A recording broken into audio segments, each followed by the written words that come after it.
तरी माझे कसा राहिला.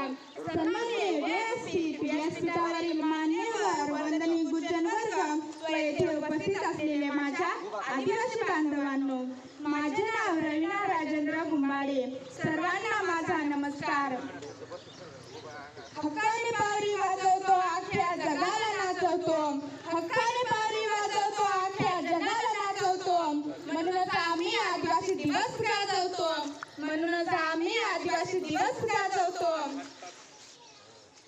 एक चलमा एक सूरमा पावरी वाजवर. एक चुलमा एक सूरमा पावरी वाजवर. डोंगर देवर हमना डोंगर देवर. डोंगर देवर हमना डोंगर देवर.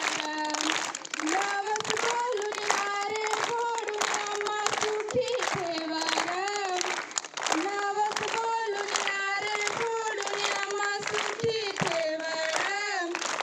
डोंगर देवर हमना डोंगर देवर. डोंगर देवर हमना डोंगर देवर. विज्ञानाने केली क्रांती, आदिवासींनी केली प्रगती. विज्ञानाने दिला एक नवा ध्यास, आदिवासींनी केला जगाचा विकास. आदिवासींना आपले समजून आदिवासींचे ऋण फेडू. अन्यायाचा डोळा उघडू, आदिवासींना हात जोडू.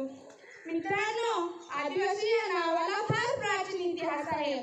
आदिवासी म्हटले की आपल्या समोर डोंगर दऱ्यात राहणारा ओबडधोबड चेहऱ्याचा, जगाशी कुठलाही संपर्क नसलेला असा समाज येतो.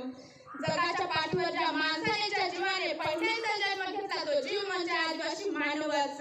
जगाच्या पाठीवर ज्या काही कला अस्तित्वात आहेत त्या कलाचा उद्धाता म्हणजे आदिवासी आहे. आदिवासींची लोककला, चित्रकला, नृत्य, वादन, गायन, शिल्पकला याला तोड नाही. आदिवासी आजही उपजीविका जंगलात मिळणाऱ्या रानमेव्यावर करीत आहे. आदिवासी तेथे जंगल तेथे आदिवासी असल्यामुळे निसर्गातील प्रत्येक वस्तूला ते दैवत मानतात. एकलव्याच्या काळापासून आदिवासी समाज अनेक सण करत आला आहे. वास्तववादी म्हणजे आदिवासी. वास्तववादी म्हणजे आदिवासी. मानणाऱ्या गुरुसाठी अंगठा देणारा एकलव्य म्हणजे आदिवासी.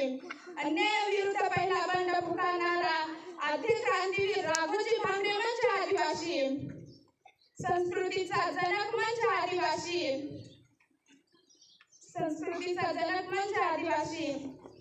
गरिबात जगणारा पण मनाचा राजा असणारा म्हणजे आदिवासी.